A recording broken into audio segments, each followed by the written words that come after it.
All right. What is going on, everyone? What's up, wrestling fans? It's your boys here at the Curtain Call Podcast.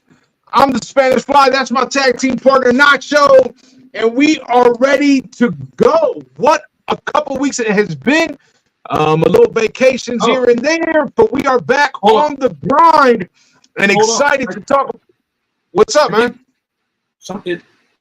This has never happened before. I know we had Uncle Howdy. We had Uncle Howdy on the last podcast. Oh man! I think somebody's trying to call in right now.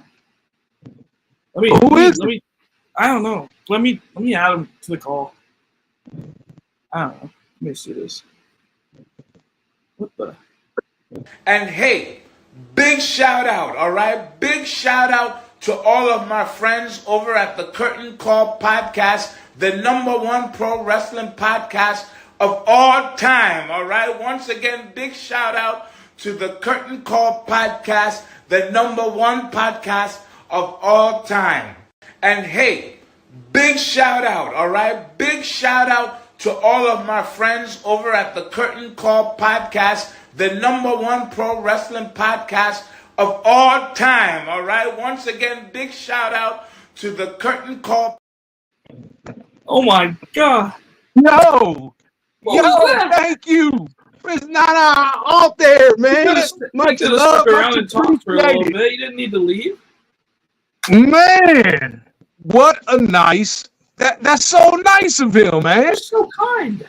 I know, that's crazy. Well, if they haven't known by now, then let's redo the intro again. Here we go. What's up, wrestling friends? Welcome to the Curtain Call Podcast. We're your hosts, the Spanish Fly, along with my tag team partner, Nacho. Nacho, tell them what's up. What's up, everybody? It's been a while, but I hope you're ready for a jam-packed stream of all the different topics we got to cover.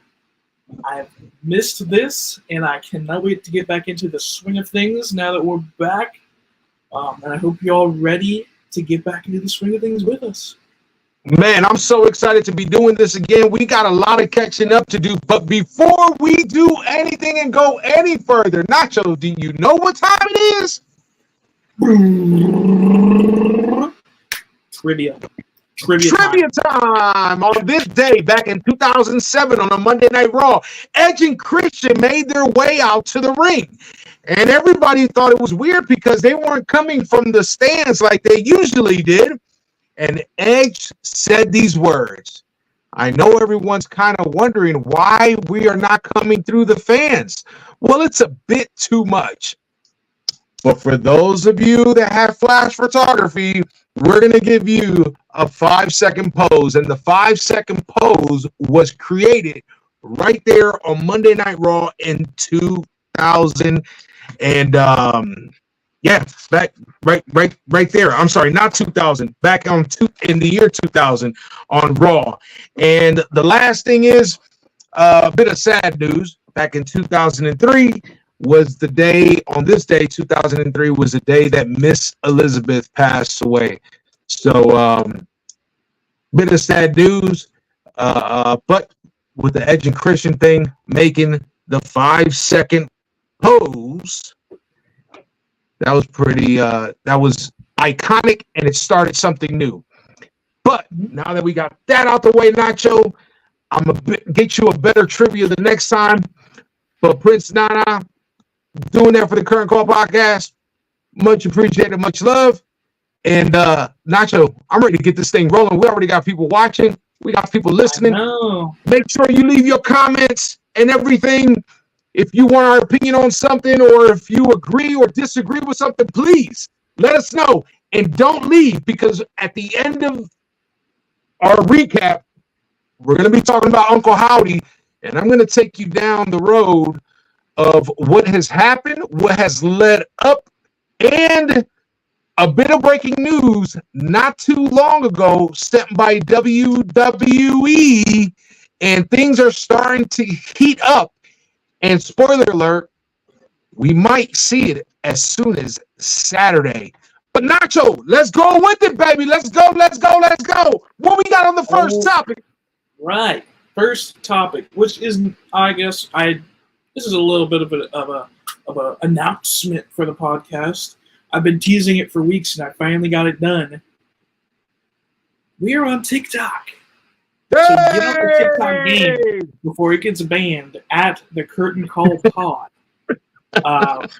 Give us some followers. Check in. We're going to be doing little theory videos when news drops. We might even do some trivia videos, get them up on there. And they'll be going up on our Instagram as well. So make sure you give us a follow. We're going to be putting some stuff on there that maybe we won't talk about on the actual podcast. So make sure you tune in, get the news on there, and also check us out on Twitter or X. We've been live tweeting each of the episodes of SmackDown and Raw. We did it for the entire draft. We'll be doing it for Backlash. So make sure you're following us on all the socials to stay up to date on all the latest. I've been putting up the Uncle Howdy teasers. So if you aren't able to scan the QR code, I got you covered. We'll have the video. Got it all on there. So make sure you're following us on everything. But getting right into it. Hold on, Nacho. One thing. Time out. We like to keep everything transparent with the viewers. We want you guys to feel close to us, like if we're all family members here. Like this is the wrestling community, and we all family. So when one of us is hurting, we want to be able to tell you guys. That way you guys can send out your good vibes and your positivities and everything like that, and your prayers, especially your prayers, man. We could always use some prayers. So that being said, there's something that I really want to do, and that's Nacho. I gotta ask you a question, man. Two things. Number one, happy belated birthday, my brother. Thank you. I hope you had a wonderful birthday. I know you and your brother went to Raw on the 22nd. I know you had a blast. You're going to be talking about that, but I just wanted to make sure that I told everybody here on the Curtain Call podcast that's watching that it was Nacho's birthday the other day. Nacho, happy belated birthday, and I pray that God gives you many, many more years and many blessings. But did you have a good time on your birthday?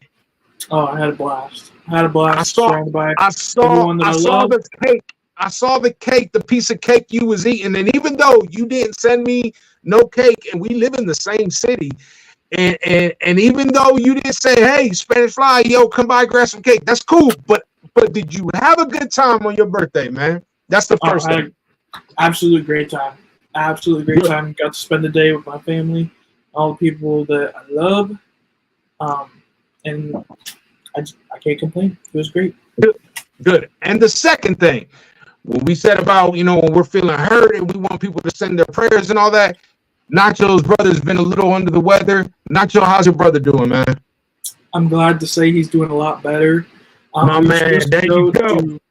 We were supposed to go to SmackDown, but we didn't end up getting to go to SmackDown that week because he wasn't feeling good.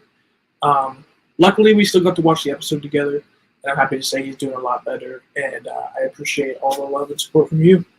Hey, not a problem, man. Tell your brother, man, that there's an old Spanish remedy that us Hispanics use, and I'm sure it's like in your culture as well as it is in the Puerto Rican culture, the Mexican culture and the Puerto Rican culture, very similar. And that's when you're feeling sick, no matter what it is, just rub Vicks on it, and it'll all go away. Just rub Vicks on it, and you good. Just rub it in. Nacho, hit us with the first topic. Let's go. All right, well, jumping into the topics for tonight. We already mentioned it, but I got the privilege of going to Monday Night Raw with my brother. They were in Columbus, Ohio at the Schottenstein Center. We actually waited to the last second to buy tickets, and we ended up getting, honestly, the best seats I've had anytime going to Raw. We splurged a little bit, so we got a tax refund. We were right in the center. I actually didn't know where the seats were in the row. I just knew the actual row section we were in. I kept it a surprise for my brother because I got the tickets. He didn't know where we were sitting. I kept telling him we were in the nosebleeds. Nice. Once we got there, I broke the news to him. We got all excited. We had signs made. So if anybody saw the Curtain Call podcast sign, I was there. It was shown on TV. I took a picture of it. It was shown on TV quite a bit. But yeah, I have to say these seats were awesome. They were just the fold-out chairs, but we had like a perfect view of the announcer table. We had a perfect view of the entrance, and then also the actual ring itself. So I can't complain. I think this was a great time, and I'll show you also here. I am my brother. That's the view we had. Shout out Bronson Reed. Yeah, buddy. And here's a picture from the opening of the show. We are right in the back right corner. But yeah, it was an amazing show. Dude, that you know what, Nacho, that leave that picture up. That is it's so amazing, that picture right there. And to first of all, for you and your brother to be doing that, that's pretty awesome. But that's something that you'll never forget, Nacho. That's a memory that you will never ever forget. And I've been fortunate enough to have gone to a few wrestling shows and stuff like that. And especially when you're doing it with somebody that like a brother or something like that, man, that's something you'll never forget, man. So congrats on that, man. I'm glad you had a good time, brother. Thank you. Yeah, we had a great view of that's actually my brother. We had a great view of Pat McAfee. We got to see him reacting the whole episode.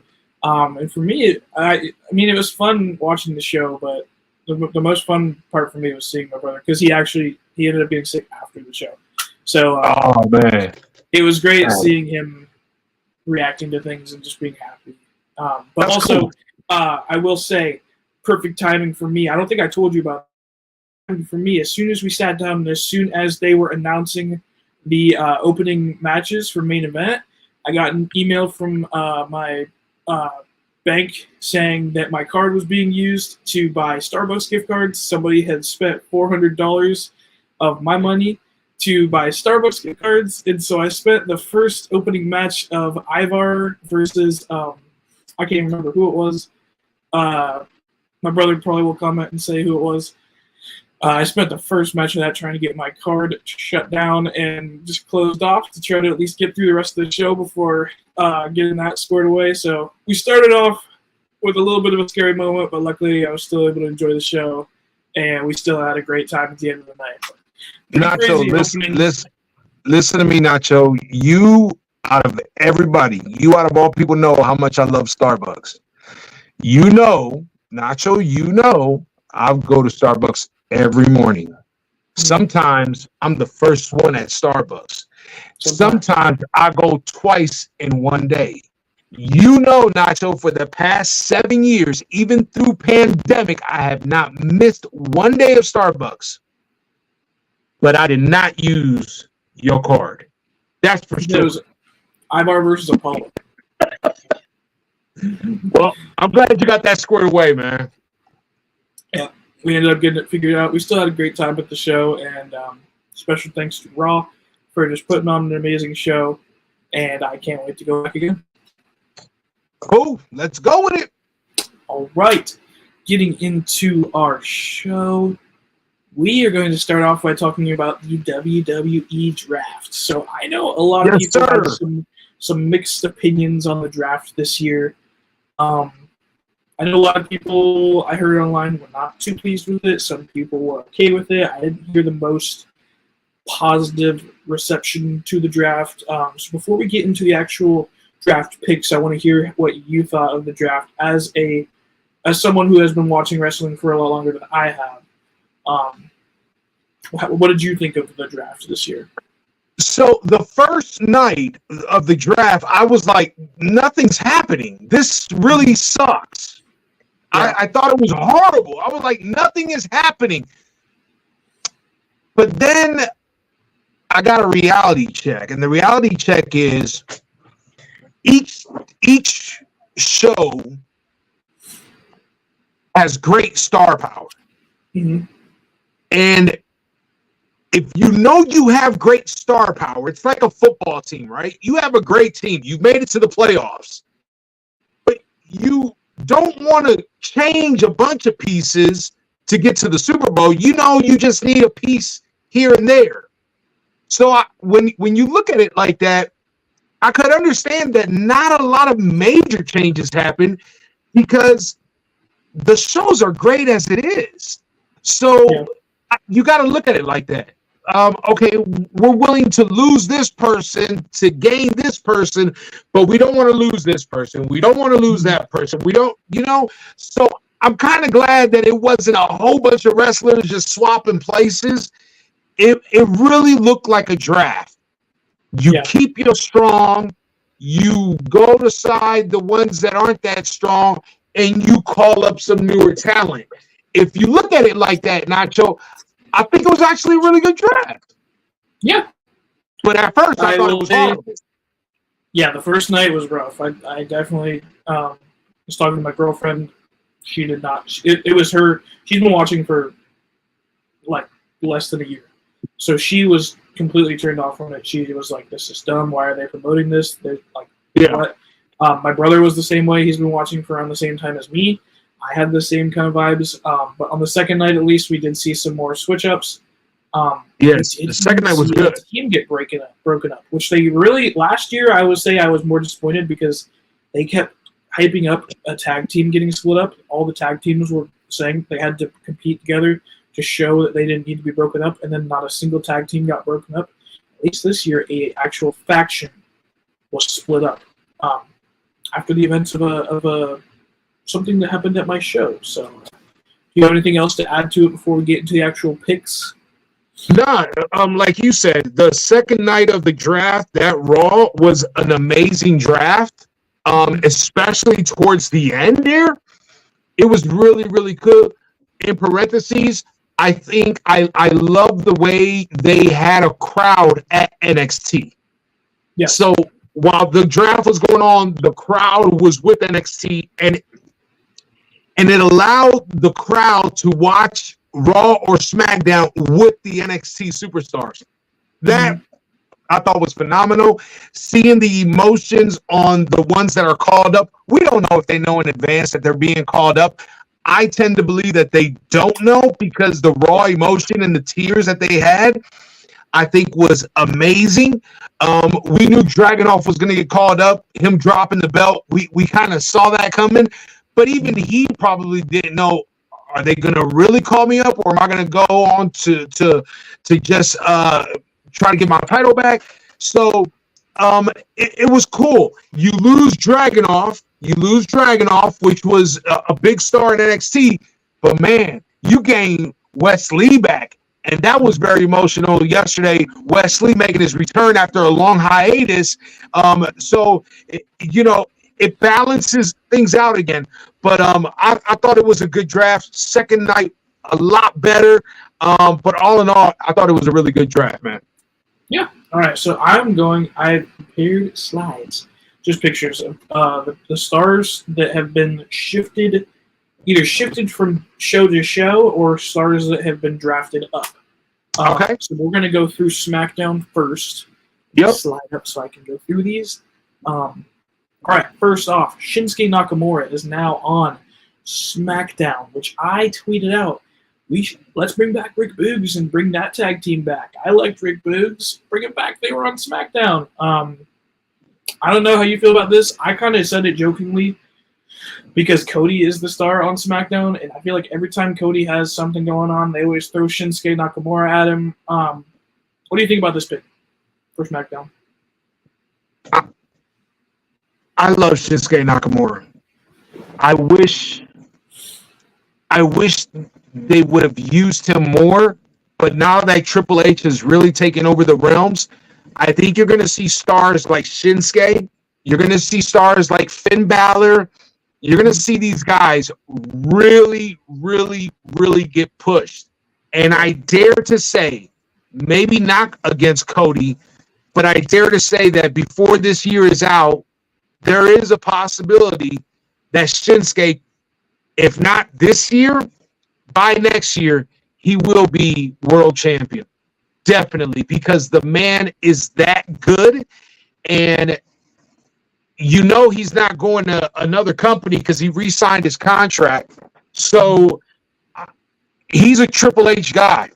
Triple H was the one that brought him over from New Japan. Triple H was the one that brought over the Good Brothers, Luke Gallows, Carl Anderson. Triple H was the one that went out and got Finn Balor and went out and got Kevin Owens and went out and got Sami Zayn. So when you what's that? What's that? Big Bronson Reed. So, and when Brunson left, you went to Impact, changed his name to Noah and all that. But what happened when Triple H took over? Brought him back. So these are Triple H's guys.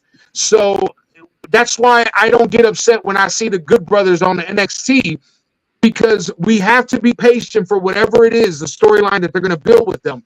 But I really feel that Shinsuke could really have a breakout year, and the company feels like if you want to have a good match, insert Shinsuke, and he definitely delivers. I thought it was a phenomenal pick. No pun intended. Yep. All right. Next up, something I was surprised by. It actually caught me off guard. Chelsea Green and Piper Niven have been drafted to SmackDown, which I'm a little bummed that we're not going to get to hear Samantha Irvin announce Chelsea Green's name anymore. Yeah. I think they've had. I'm not sure what's next for this feud. Maybe they get the tag titles back.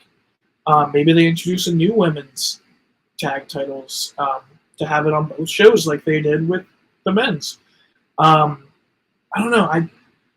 I like how they've been playful online with the fact that she's leaving the manager from Raw, and the manager from Raw is putting out, but he's like, have them.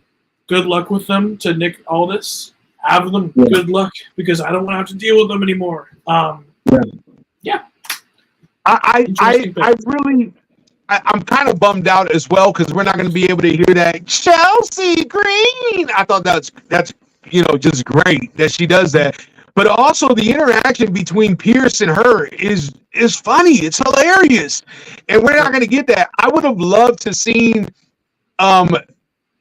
Pierce and oh my God, I'm drawing a blank on his name. Nick Aldis. Nick Aldis. I would have loved to seen them arguing. No, you take them. No, I don't want them. You keep them. No, you take them. And then, maybe have them play the role of, well, we're free agents. We'll just go to both shows, to kind of force these general managers. Okay, so we're going to have to draw numbers to see who gets them. I thought that would have been hilarious. But, yeah. But I do believe that they're going to eventually come out with a secondary women's tag titles. So we'll see what happens. But I'm kind of glad that they kept them together. I'm tired of tag teams coming together and breaking up, breaking up. I hope that they do something with them. Yeah, and we did hear, there was a report that there could be some trades still, because they did specify that the actual rosters are not locked in until, I think, next Monday. Yeah. Yeah. So we could still see some kind of trade or something go on. We don't know. Yeah. So next up, Candice LeRae and Indy Hartwell have been drafted to SmackDown. And I guess just because I kind of figured they would go with them, DIY also went to SmackDown. I thought this was a little interesting. My brother was bummed out because I know we had mentioned on the podcast that we were hoping that a SummerSlam match could be DIY versus Awesome Truth. I did also, something that came up when I thought, after this happened, was maybe this gives us 2 Cleveland tag team matches in one night now with SummerSlam. You could come out with two Cleveland champions at the end of SummerSlam. We don't know. Absolutely. I did think it was a little interesting with the amount they've had Maxine Dupree feuding with Candice. They just took him away. I guess we'll see where this goes from here. Yeah, I actually like the DIY to SmackDown. I think it fits them better. For some reason, I feel like they'll be better off on SmackDown. And I can definitely see them taking the titles off of A-Town Down Under, and not having people feel bummed out that they took the tag titles off of Awesome Truth, if that makes any sense.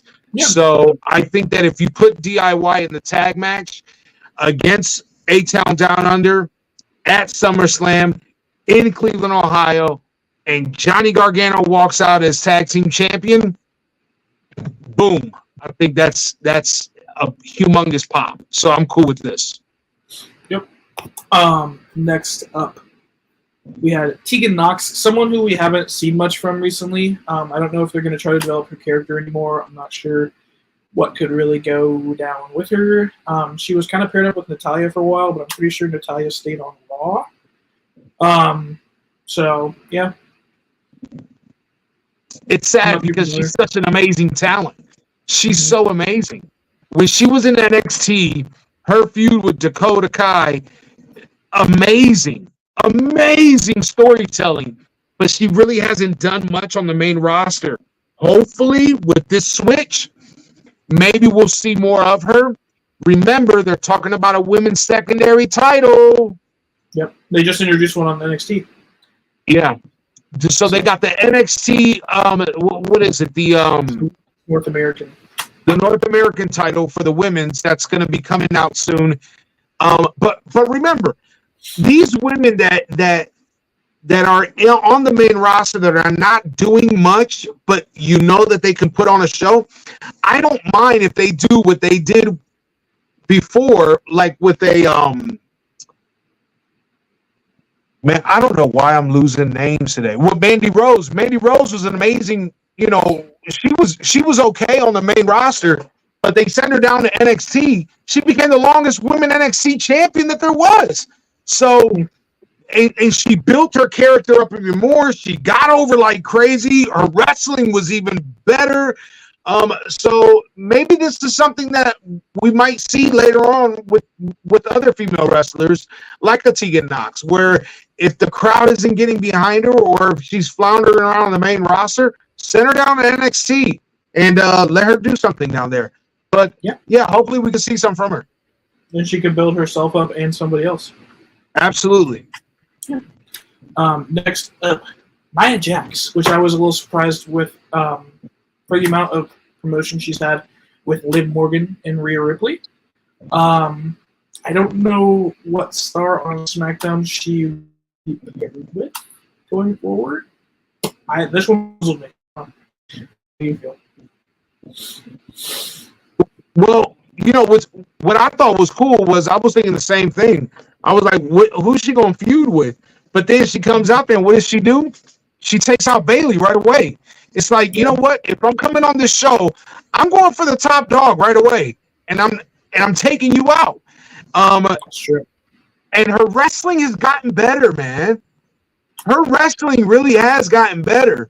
And I was one that I can honestly say I was a big hater on Nia Jax. But you know what? Her wrestling has gotten better. So we have Chase down here saying they could introduce new SmackDown Women's belts Friday and have another Battle Royale with tag teams Saturday. I think he has a point. I mean, it makes sense. They can definitely do that. Yeah.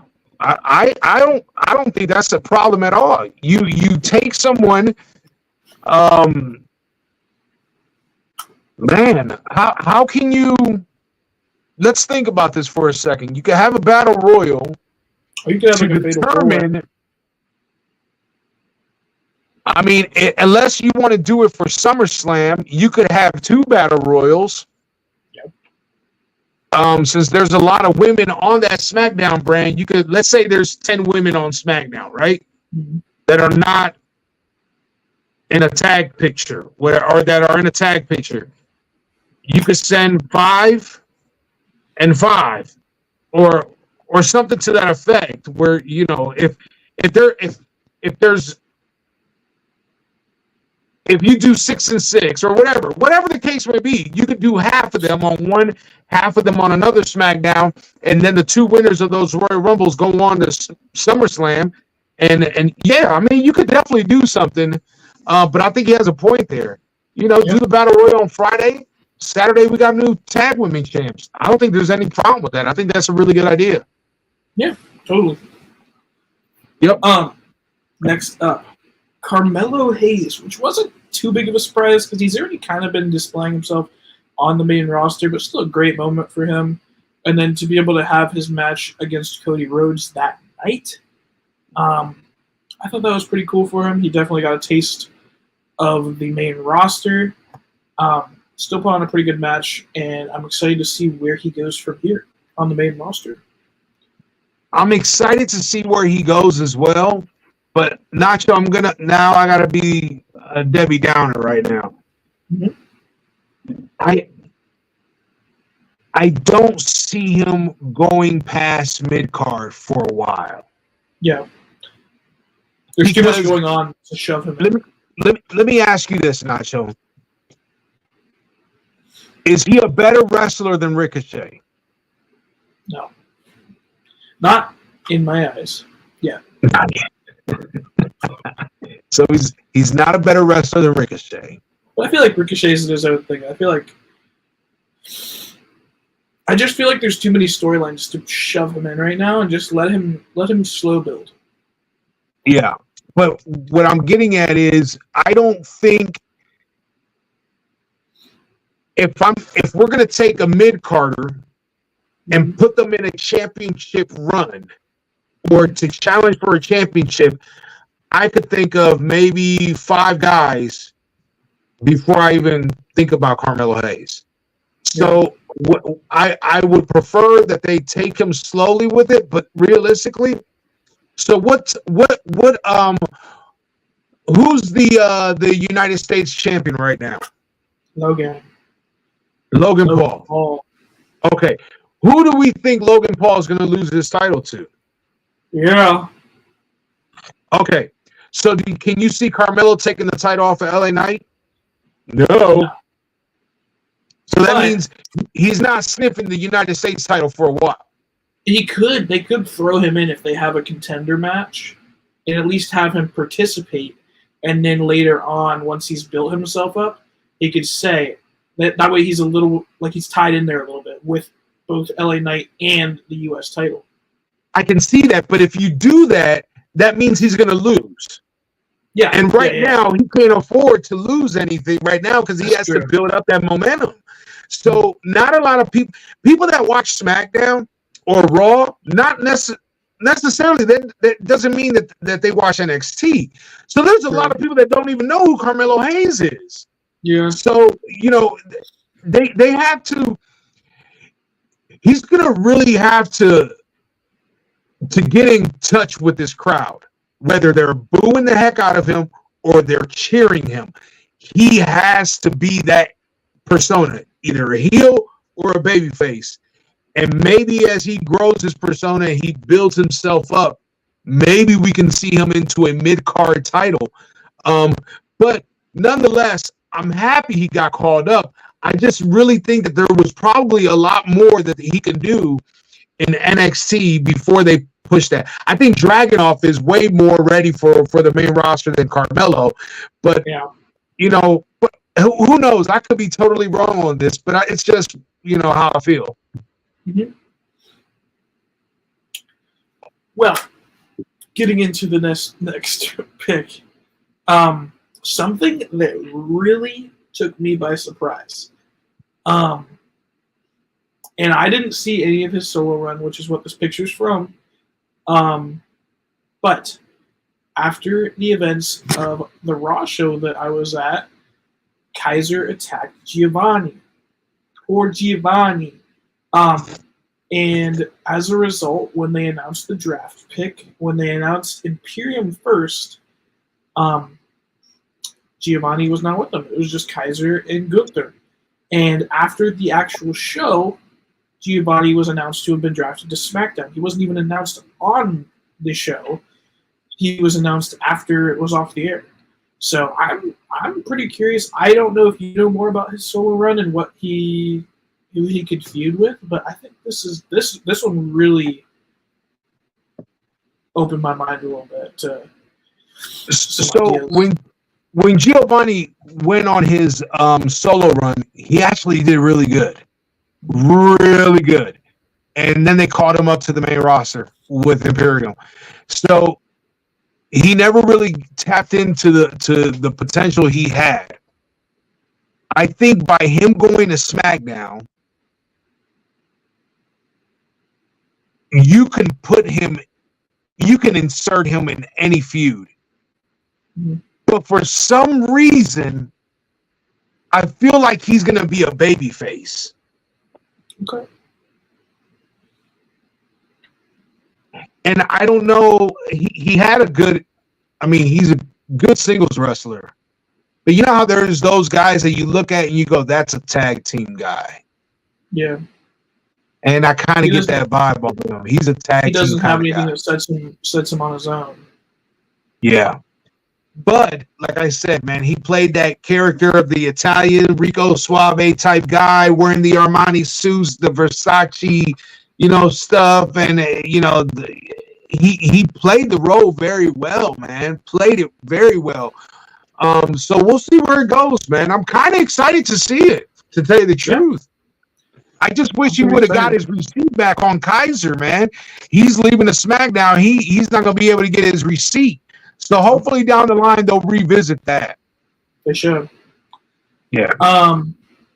After that, we had Blair Davenport. I've actually never heard of Blair Davenport. I'm not as familiar with the NXT crew. I'm trying to watch it more now. But what did you think about this? Because this was the last pick of the draft, and I know my brother and I both have no idea who it was. So Blair Davenport, a great wrestler, very, very hard-hitting woman. She can take it to. She's a really good wrestler. I'm super happy that they called her up. She's a heel, but you can see the emotion right there. So she probably had no idea she was being called up. Shawn Michaels comes out, gives her a hug. Good call up. Hey, man, there is not. Yeah, I said that about Carmelo, but there's not one call up that I can say, they shouldn't have called this person up. Blair, she's going to insert herself in very quickly. Very quickly. So we'll see what happens. Yeah. Following this, we are going to go into Raw. So do you have anything else to say about the SmackDown roster coming out of the draft? No, I'm good. Cool. All right, going into Raw. I don't know if he was drafted last year. I think he was on SmackDown technically before he got injured. But he started showing up on Raw before the actual draft. So Sheamus has been drafted to Raw, which I'm excited for. I know that was probably the most excited. I saw my brother at the Raw show when he showed up. I'm excited for this. Especially with a different team that we'll talk about later on that got drafted to Raw. I'm excited for this. I'm glad to have Sheamus back. I'm glad he's back from his injury. It sounded pretty severe from what I heard. So I'm pretty excited for this. I'm excited too, man. I'm excited for the storylines that we're gonna get with him. So yeah, absolutely, man. I'm down for that. Yep. Following this, the Final Testament got drafted to Raw. I wasn't sure how to feel about this. I saw a lot of people happy on the second night because a lot of these factions that have been stuck in these back and forth with each other ended up getting split up, and one of them was the Final Testament with the Pride. The Pride stayed on SmackDown. The Final Testament moved to Raw. So we're going to talk a little bit more about Uncle Howdy in the future, but I feel like if there's a group that could go with Uncle Howdy based on the way they present themselves and the way Uncle Howdy's presenting himself, if they actually show the Final Testament's promos on TV and not on the social media afterwards, I think maybe this could be an interesting feud for more of an Uncle Howdy type group going forward. Absolutely. And I absolutely am all in on the Final Testament. I think AOP, you're looking at the guys who are going to take the titles off of Awesome Truth. I think AOP is legit. I'm so glad they're back in the WWE. I'm so glad they're back with Paul Heyman. The first go around when they were called up to the main roster, Vince messed that up completely. Having them kick out Paul Ellering, No, Paul Ellering is the only man I can see managing these guys because they remind me in the way they act, not the way they wrestle, not the way they look, but they remind me of the Road Warriors. And because Paul Ellering was the Road Warriors manager, it makes sense to bring him back. And Paul Ellering, from the sources that I've heard, he would only come back to do an on-air personality is if these two guys, AOP, Razor and Akon, if they were the ones that came back. And I don't know if you know this, but they decided to retire. They had their last match last year in a house show in Canada at this independent show in Canada, and it was going to be their last final match. They were retiring. They were done. For Triple H to call them up and say, hey, you guys are coming back to WWE. We're placing you with Karrion Kross. I hope they do big things with the Final Testament. I hope it becomes a very, very strong faction. And I hope that in the near future, I can see those three guys holding titles in the WWE. Yeah. I definitely, as someone who has not been exposed to them as much, especially Karrion, because he's just been thrown around everywhere. I don't have the best perception of them yet, but I definitely see some sort of potential with them. And I feel bad because I can see the amount of work that goes into their promos. Karrion does so much stuff online, doing these promos from his house, doing promos backstage, and they just get put on the Instagram or the YouTube. If they can at least give them camera time and screen time and allow them to build up these characters, I think these characters can actually be cool. But as someone, for me at least, who has only been watching for a little over a year, there's been nothing to build these characters for me and actually make me want to see them hold gold. So if they can find a way, especially with Uncle Howdy coming back and the amount of hype around that, having something going on with them, I think they could really do a lot with this team. They just need to actually show them on TV now. But you know what, Nacho? To talk more, to get a little bit more into that. So Karrion Kross is I think he's doing the right thing and doing these things on social media. Why? Because it reminds me of when Zack Ryder wasn't being used. He wasn't being used at all. And then he was the first one to start going on social media and making his Long Island IZ stories. And he was making these stories. And then he made his own belt called the Internet Championship. And he was just building this up online. We didn't see him on TV, but online you got to see him build this thing up. And all of a sudden people started chanting, we want Ryder, we want Ryder, we want Ryder. And it forced WWE's hand to what? To have Zack Ryder win the IC title at WrestleMania. And that year was so iconic because the WWE had their arm. Vince McMahon had his arms twist so much that following night on Raw, the fans got what they had been cheering for the past year. Zack Ryder was a United States champion.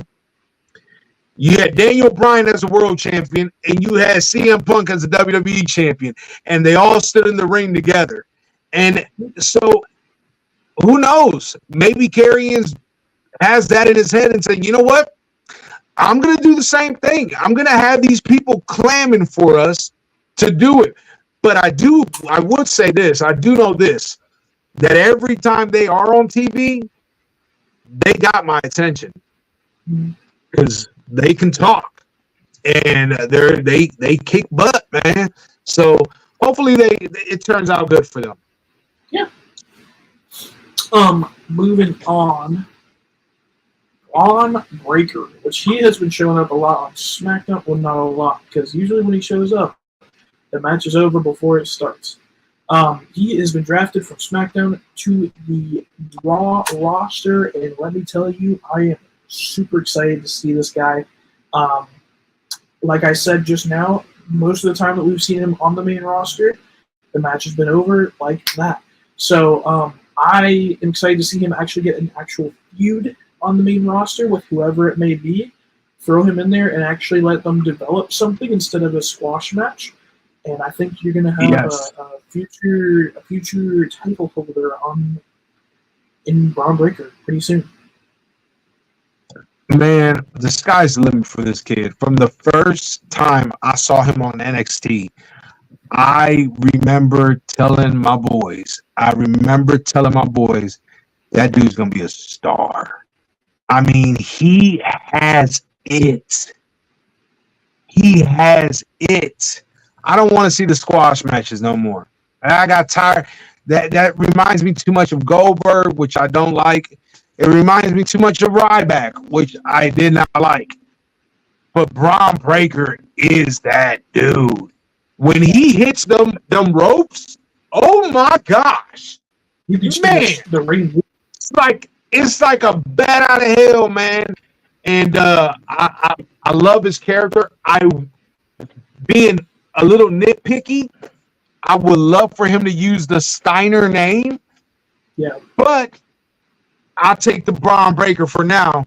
But I think later on down the line, he might want to say, hey, you know what? I'm going to use my actual name, my family name. So we'll see what happens. But I'm all for this pick, man, and a good pick. Good pick. Great pick. And I forgot to add him on there, but I know Baron Corbin did get drafted back up to SmackDown, so they did officially end. That was a tag team. It did officially end. So both of them back up on the main roster, and they are Congrats to Baron. Congrats to Baron. He did so good in NXT, man. He helped Braun. He did so good in NXT. He put over a lot of guys. Man, give that man his flowers now, man. He's so underrated, underappreciated. Man, he's so underrated, underappreciated. And he's a hell of a barbecuer, man. God, he can grill. He can grill his tail off, man. So, shout out to Baron Corbin, Lone Wolf. Congratulations. Back on that main roster where you belong, baby. So, next up, I'll be honest with this pick. Alpha Fire in Isladon. Is it Isladon? Isla? Uh-huh. I don't know how you pronounce it. But I have not been exposed to these two at all. I've really only seen them in the show around Christmas time when they were in the present that the damage control opened up. That's really all I've seen them in. Otherwise, like besides backstage promo. So I guess we'll see what they do from here. I saw them posting online. They were very excited to be on Raw, and they said that they would not let the manager down. So if you give them something to do, especially if we get another women's tag title. Yes, let me tell you something. These two give me they have this vibe and this they do like this witch stuff, and it works well for them. Just like Matt and Jeff Hardy did the broken gimmick, and it worked well for them. These two had that witch gimmick, and it works well for them. And I think because they came on the main roster a couple times already. But I think that Triple H has been waiting for the draft to happen so he can really start pushing these two. Nacho, listen to me, man. When you start watching these women go in the ring, you're gonna be like, "Oh yeah, man, these girls are legit. They are legit." And I definitely think they're one of the favorites to be women's. If they do another women's tag title, they'll be one of the favorites to hold that title. Interesting. Good heel faction. Good heel tag team. Cool. Moving on, Damage Control has been taken from SmackDown and placed on Raw, separating themselves from Bayley and moving on to different things. They still hold on to the women's tag titles, so those have moved to Raw. Which I thought it was weird that they were not one of the tag titles that were protected. Or one of the titles that was protected. They kept showing. So that group has moved on to Raw. Bayley is the champion on SmackDown, so they are on separate shows. What do you think about this move for the Raw show? I like it. I like it. I kind of got tired of Damage Control and Bailey. I like it. I want to see what they do with this. I hope that this faction gets even stronger. I love Dakota Kai's work, man. I love it. I think look who they have. Just take a moment. They have Io Sky, Asuka, Kairi Sane. 3 of the most legit badasses in women's wrestling, period. Period.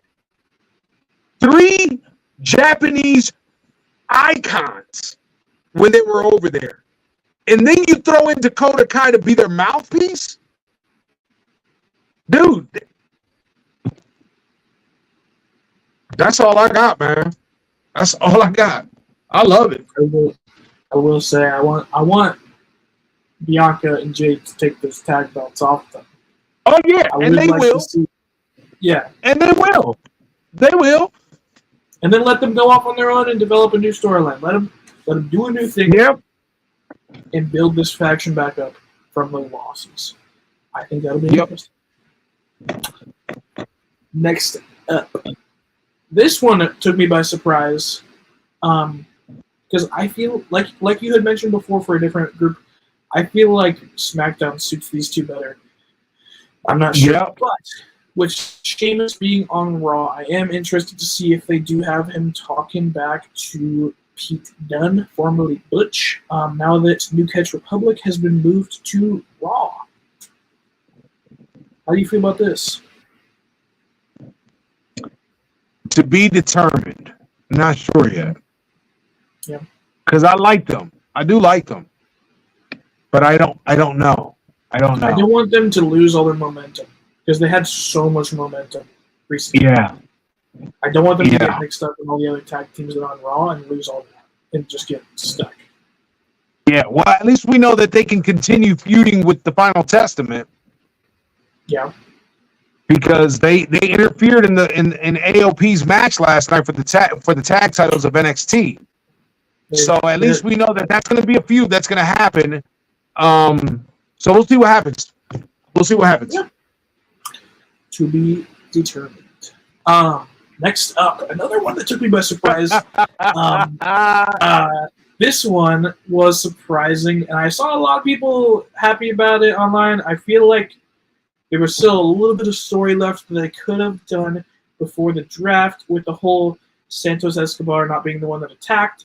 But luckily, the LWO has been drafted to Raw with Carlito still after the events that unfolded on SmackDown, showing that Carlito was the one that attacked Dragon Lee backstage. And WWE came out with this footage, and they brought the audio this time, something that another company forgot to include. And they gave us everything we needed to know the story. So, I saw a lot of people online excited to see the LWO.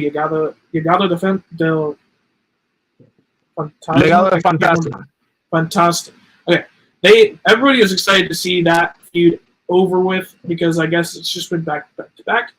I thought there was a little bit more they could have done just to resolve that, but I am excited to see that they kept Carlito with them. What did you think about this move for Raw? Man, I've been telling you Carlito's going to turn heel, man. Carlito's going to turn heel. You called it. He's going to turn heel. He's going to turn heel. And I think the feud now going forward is going to be Carlito and Ray. Carlito and Dragon Lee. There you go. Carlito's not a faction type dude. And if he is going to be a faction, he's going to call his brother and his cousin, which I think that's what they need to do. He needs to call his cousins and his brother, bring them to the WWE, have his group against Ray's group. That's what they need to do. You can get a lot of mileage out of this storyline with these two factions going. Because I'm going to tell you right now, without Carlito in that lineup, The LWO don't do anything for me. Yeah. They don't. Ray's on his final legs. Exactly like Nahaliel said, Los Boricuas. Back in the day in the Attitude Era, Savio Vega, which was, he's Puerto Rican, but when we had the pay-per-view in Puerto Rico, Savio Vega was the one that came out during the Bad Bunny match and started hitting Finn Balor, that they used to call him TNT. Yeah, and he was doing the Pilates stuff because he's a martial artist. Well, his name is Savio Vega. They call him Theo Savio, Uncle Savio.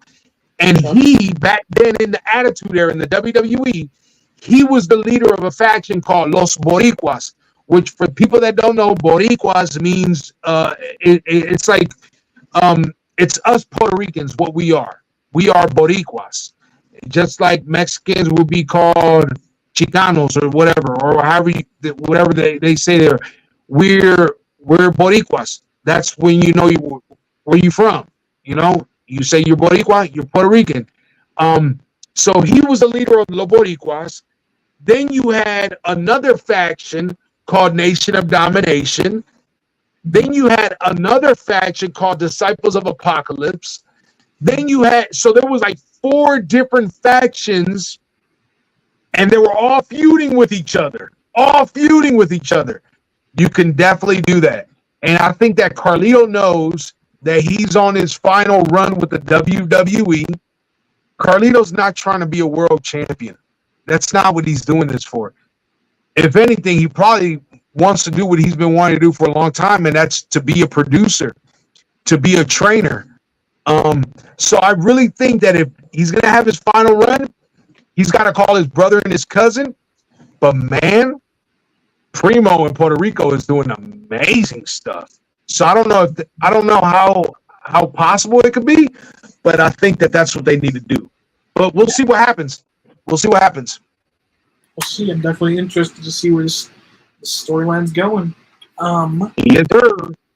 Following that, we had something that really had me excited because I had seen that he had resigned.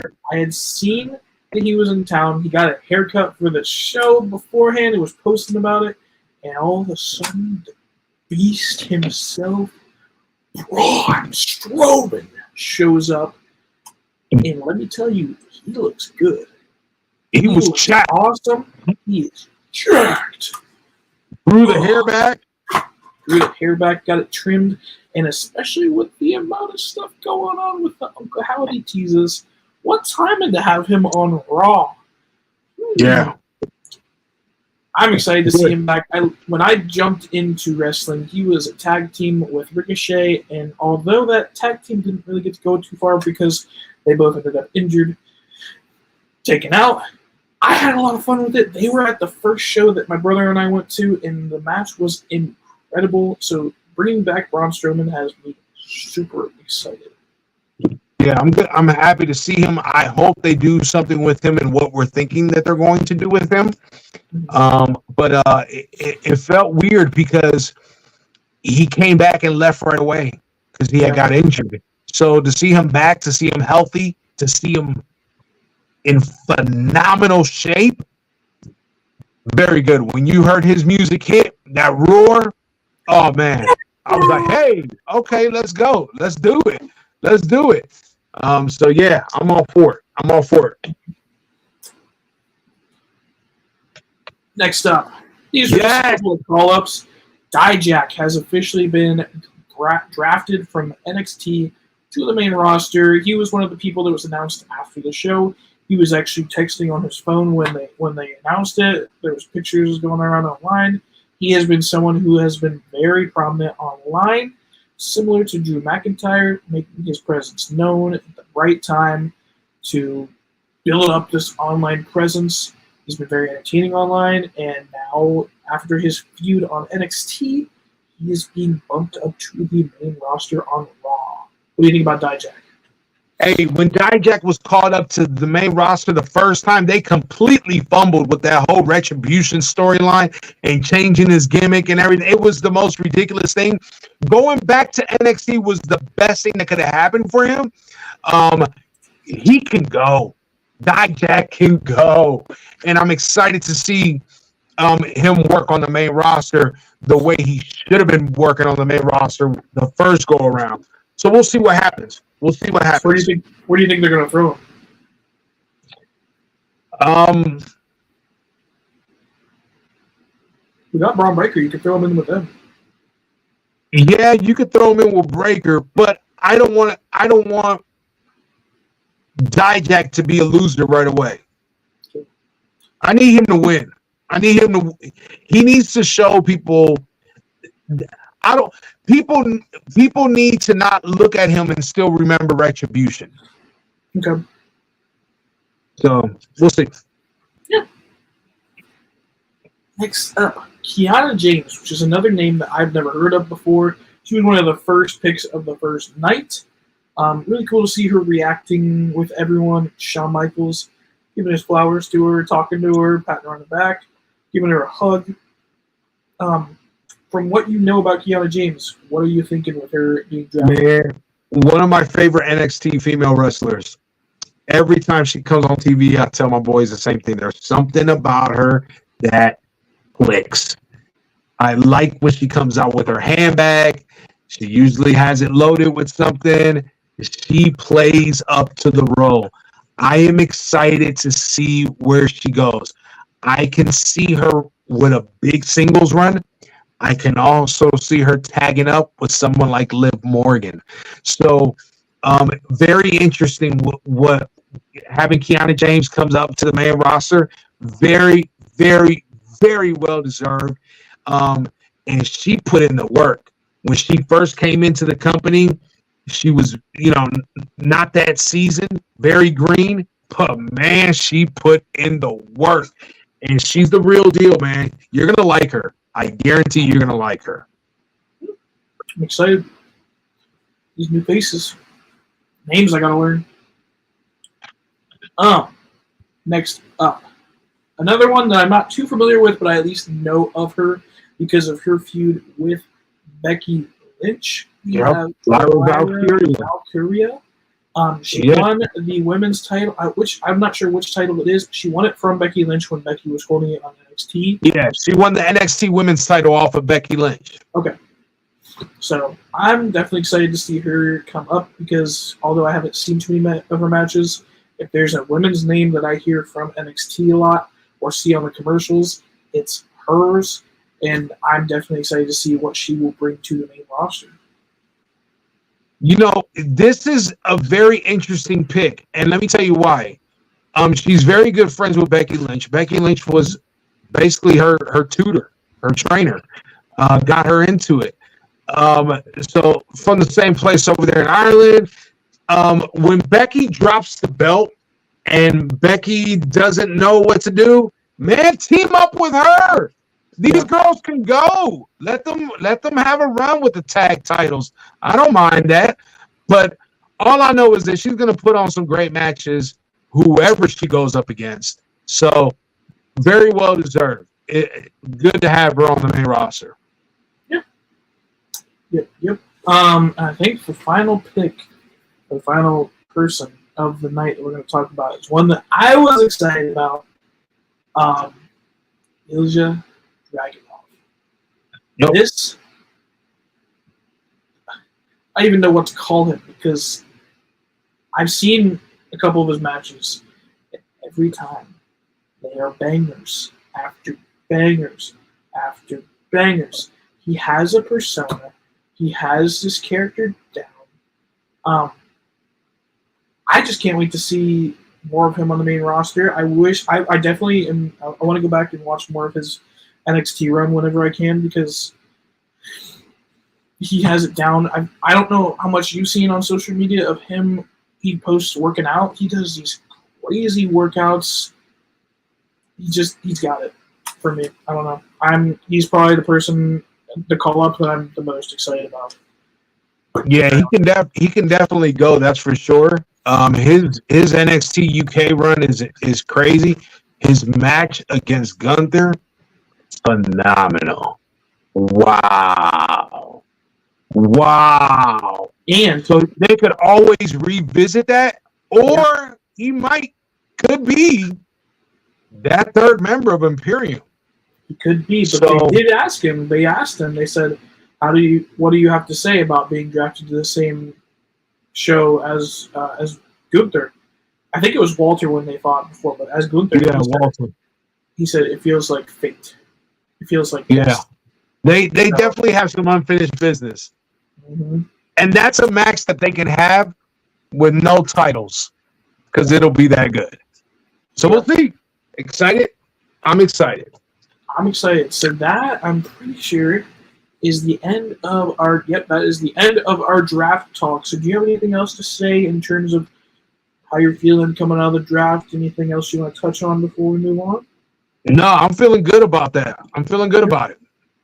I'm good. We'll have to see what happens at Backlash. We'll have to see how long they hold the reins on who can show up on which show, because I feel like it ends up getting a little loose towards the end before the next draft. So we'll see what ends up happening with these jumbled up rosters. And absolutely, after the second night, I'm definitely more excited than the first night. Yes. So I'm all for it. Our next topic. If you follow us on TikTok, you already have heard about this from us and our theory on this. But coming out of WrestleMania, Rhea Ripley, Mami, was injured. And not too long after she had to give up her belt, we found out that little Dominic Mysterio was injured. He even grew a little mustache, a little sympathy mustache. So they're both in slings. They're both not doing anything. Rhea's not on TV, but Dom is still showing up on TV. He doesn't need surgery, so he's at least not going to be out as long. But we've started to see a little bit of some tension between him and Liv Morgan. They started showing up. They showed up face to face with each other backstage, and then when Jey Uso was getting interviewed on Raw the other night, if you were paying close attention to the background, while Kathy Kelly was interviewing him, you could see Liv Morgan walk down a hallway and into a room. And who was following behind her but Dirty Dom Mysterio? What is Dirty Dom getting up to while Mommy's away? I'm sure she's not happy about this watching from home, because we know Mommy pays attention, and Mommy is going to get mad about this if something's developing. What do you think about, before we get into our prediction for where this could be going, what do you think about Dom and Liv? Liv and Dom. Hey, Liv did say she was going to take everything away from Mommy Ripley.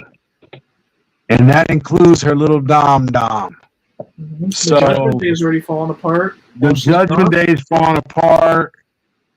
Dom is just, he's a lost puppy. Dom is a lost puppy. And whoever's the one that gives him the attention is where he's going to go. So I really think this is going to be a good storyline. I love the suggestion you had. I thought that was great. So have at it, man. It's all yours. So we like to play trivia time at the beginning of our shows. So we're going to do a little bit of trivia, more like a callback. Some of you may remember a certain match that went on. You will be able to tell more details on when this happened, because I'm not familiar with the time or when it actually happened. But there was a big storyline going on when little Dirty Dom was just little. And his father was feuding with Eddie Guerrero. I can never say his name because I can't roll my R's. But he was feuding with him, and there ended up being a storyline where Eddie was trying to get custody of Dom, which resulted in a ladder match to see who could get custody of little Dom. Take this match for what you will, but I know that WWE likes to kind of redo some of the older storylines, kind of put their own little take on it with the current roster. I think it could be interesting if we do a little play on this and we have a new custody of Dirty Dom Mysterio between Mami and Liv Morgan. I think this will be fun for everyone. They could really play this up with Rhea coming back, Maybe Liv has a title. Liv doesn't even need a title. Liv can be the new Mami. You can make a new t-shirt that says like, I'm Mami now. Something like that. I think this could be interesting. You give Rhea back this feud, and Dom is caught in the middle. What are we Really doing? interesting. Ray is even on the Raw roster where you could have him reacting to this. Oh my God! I think this would be an amazing storyline they can pull out if they do it right. Oh my God, Nacho, you really went there, my guy. Hey, on the real, yeah, you gotta have some kind of comedic stuff, but something's going to happen. Something's going to happen. So that Eddie Guerrero and Rey Mysterio match was back in 2005 at SummerSlam for the sole custody of Dominic Mysterio. When Eddie went to climb up the ladder that he was about to get there, all of a sudden it was Eddie's wife. Came in, got him off the ladder. Of course, Rey Mysterio went on to win, and the family lived happily ever after until Dominic became Dirty Dom and then started fighting his dad. But hey, I'm all for it, man. Why not? Why not? Do the custody battle. Just do the custody battle. I thought it was hilarious. I love it. I love the idea. What else we got, man? It's interesting. Okay, we are going to close out the night before our last little topics. The last storyline we're going to be talking about is all of the Uncle Howdy craziness that's been going on every show. At least previously, it was only Raw and SmackDown that were getting the teasers, and then the live shows, if you were there, they do in the middle of the commercial break. They'll have the lights flickering and the music playing, and everybody has their fireflies out. But on NXT last night, we got a QR code. So we are getting back-to-back night QR codes coming out. I think that there's a possibility we could see Uncle Howdy at France, if not soon after at SummerSlam. But I have some of the screenshots of the clips that are coming out. Show it. We had one of the clips that came out was like a car driving on a highway or just on a road. We were getting like dash cam footage of. We got a little montage of Remember Who You Are, and then some of the clips inside of what you can assume was inside of the Wyatt house from their old promos. We saw a little cabin that had a lantern hanging outside of it. And then we also had this. This was the one I think from last night where we had this shadowy figure. And who do you think that is? I don't know. That's either Howdy or that's someone that is being brought into this group. That's someone being brought into the group. You want me to tell you who I think it is? Tell me. Okay. Where was this shown at? NXT. NXT, exactly. That, to me, is Joe Gacy. Okay. That's Joe Gacy.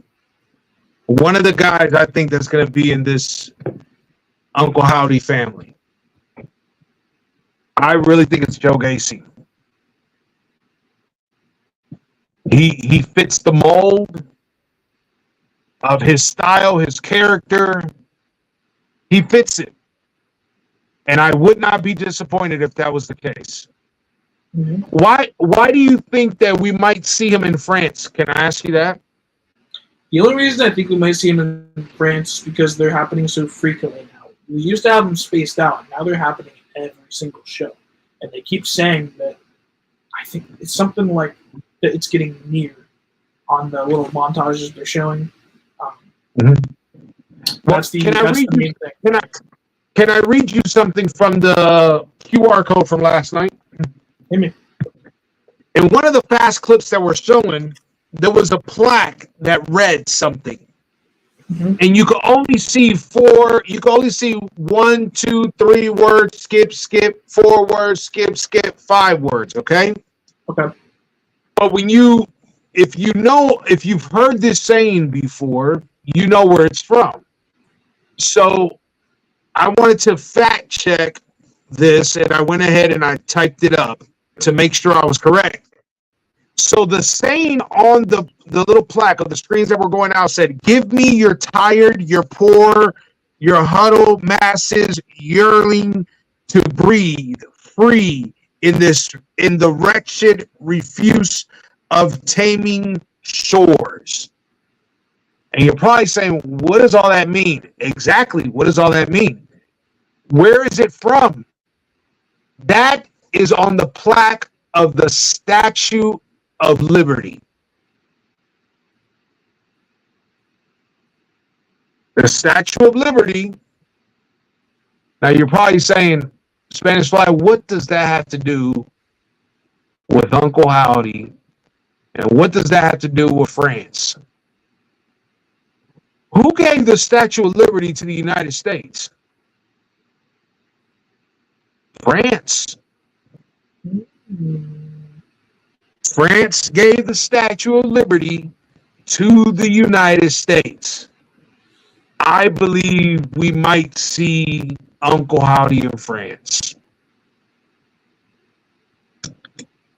I mean, QR codes from the started from the Monday after WrestleMania. It started. Marty Amato's Nightbird is playing throughout the arena in commercial breaks. Fireflies lighting up the skies. And it's been going on. On April 12th on a SmackDown episode, during the women's tag match, in the lower right side corner, all of a sudden a message pops up and it reads, "You forgot about us." And the song plays. On April 15th on Raw, a QR code pops up and it leads us to a message that read, "Time to wake up, take my hand, things will get better, trust me," along with a picture of a crow, which is a symbol of the resurrection of a soul brought back to put wrong things right. That took a dark turn all of a sudden and a twist, because on April 19th SmackDown, during Triple H's entrance, a QR code pops up. That code took us to a message by a hooded figure standing with his arms out in a cloud, and a hidden link appeared with the message of some coordinates: 45, 74, 55, and 14, 46, 74 East, which sent us to a location in a cave in Slovenia with another cryptic message that read, "I am set free out of this miry clay. Open their eyes while you did nothing." This is all this that's going on, which the mystery continues to unravel, and it intensifies, because on April 22nd, here in Columbus, Ohio, at your Raw show, right before Chad Gable gives his speech to Alpha Academy, a QR code flashes on the screen, and it says, if you type in Bray on that QR code, it says, "Remember the Wyatt," says forever. And today, Eric Rowan signs with the WWE. Braun Strowman comes back. Alexa Bliss is waiting. So we're asking, Joe Gacy's right there. Who could that other guy be? And I think I know who it is. You have to really think outside the box. And you really have to watch people's social medias, because Dexter Lumis fits this mold. Dexter Lumis has not been used. He's been kept away from Johnny Gargano, Tommaso Ciampa, Indy Hartwell, his quote-unquote wife, Candice LeRae, being a part of the way. He's been kept away from them. And if you looked at his social media, he's grown a beard. His hair is longer. He's in phenomenal shape. I think this is the family. I think this is going to be the family. Braun, Eric, Gacy, Dexter, Howdy, Alexa. There's your Wyatt 6 right there.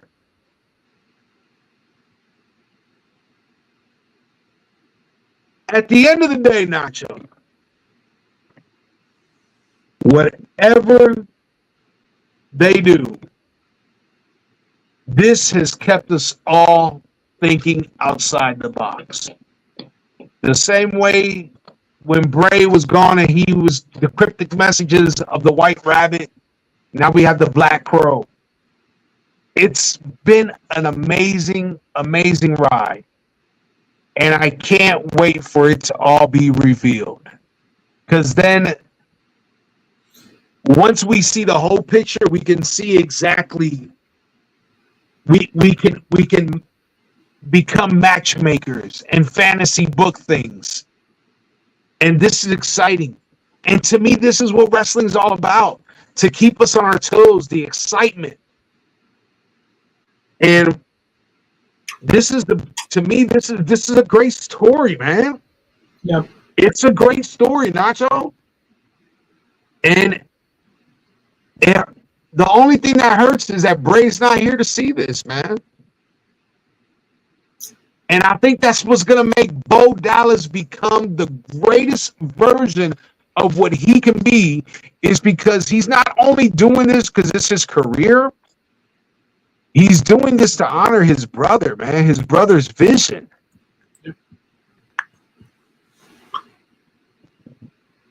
I'm excited to see what happens. I can't wait. I'm excited. I'm excited, Nacho. What else we got, Nacho? I think that's really it, unless there's anything else you wanted to touch on. Oh, my goodness, man. We can talk about, I just want to mention Drew McIntyre and CM Punk are cooking. They are cooking. They don't have to be on TV to put on, or to put a smile on someone's face. They're going back and forth online right now. Just like in interviews. Drew, today in an interview that came out, said if he wasn't married, he would take away CJ. Yeah. He's making fun of the CM Punk. Took a picture with a fan who had a CM poop sign. He said that he's a damaged old man that needs help because he thinks that's funny.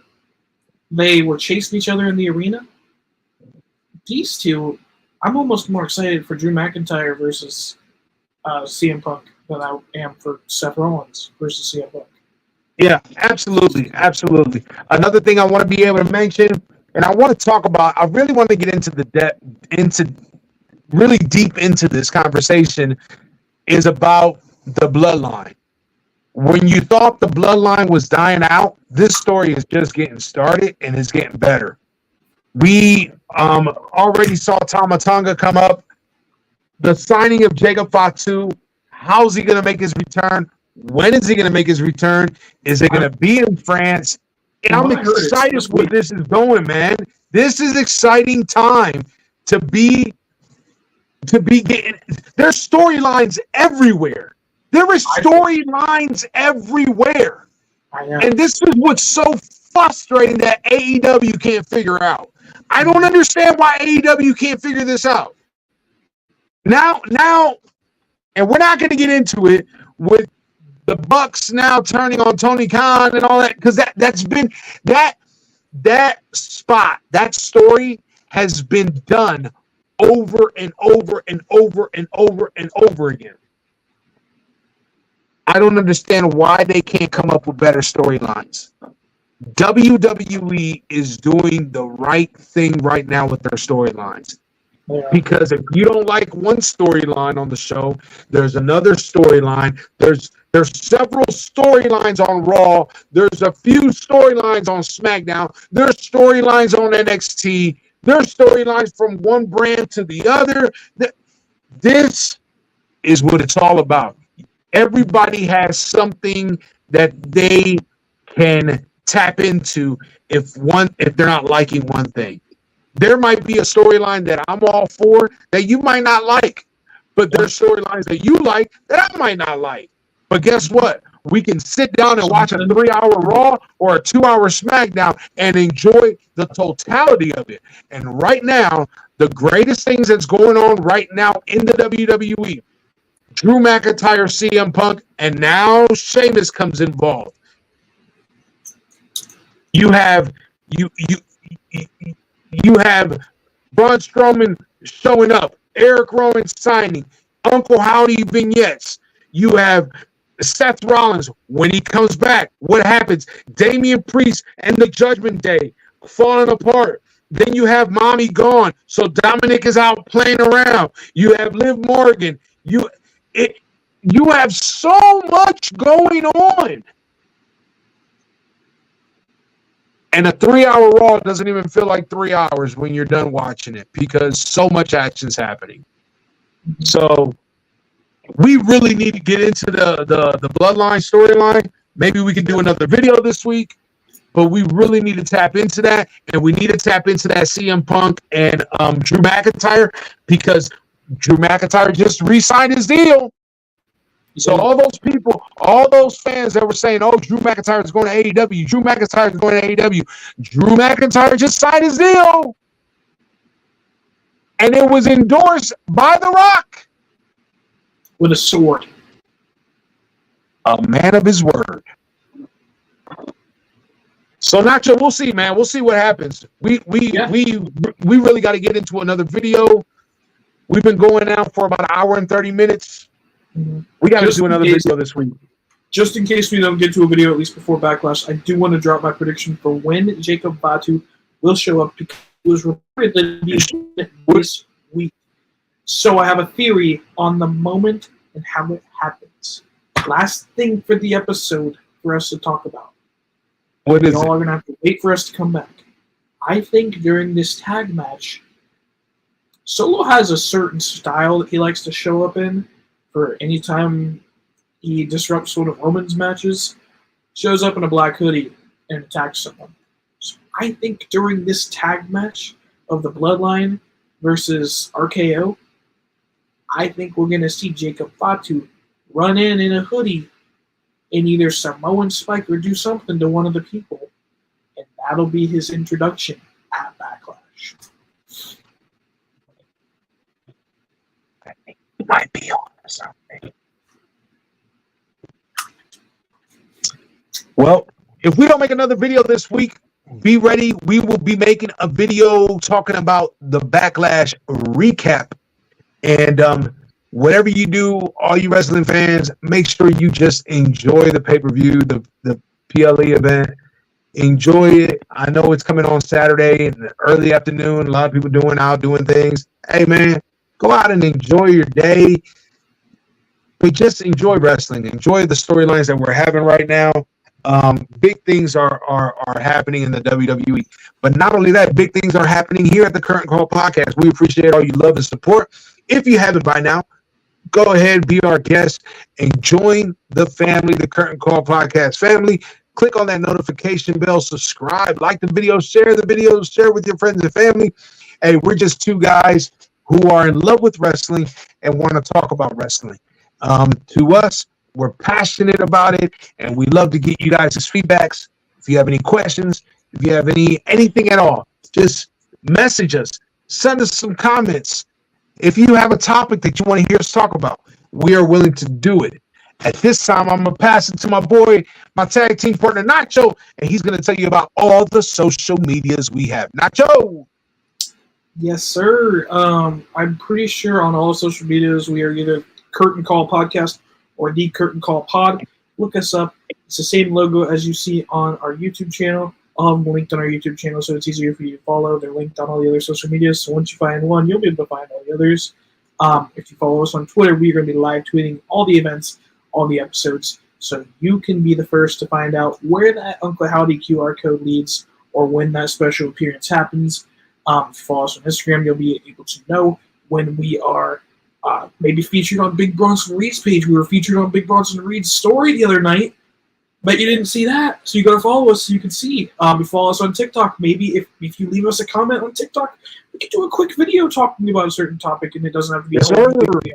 We can just do a quick thing in response to you and get it right back to you quick and easy and fast so you can respond to us however you want, and we can just keep this conversation developing. So be sure to follow us on everything so you can be the first to know when we're going live, when something happens, all that business. If we have to cancel a live stream, we will post it on Twitter. We will announce when we're going live on Twitter. So follow us, like, subscribe, share with your friends, let them all know about us. And we hope to see you come back on our next streams and on all our next videos. Absolutely. So, like we always say at this time, Nacho, great show. Nice to have you again,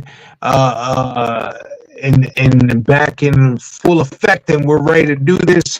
So, great show, like always, my friend, my boy, and my brother, and can't wait to do it again. Hopefully, we can do something very, very soon, maybe this week. If not, maybe Sunday we can do something for the fans. Until then, man, throw it up if you got it. Too sweet, me baby. And remember that here at the Curtain Call Podcast, we always kick out at 2. Talk to y'all later. Nacho, let's go, baby.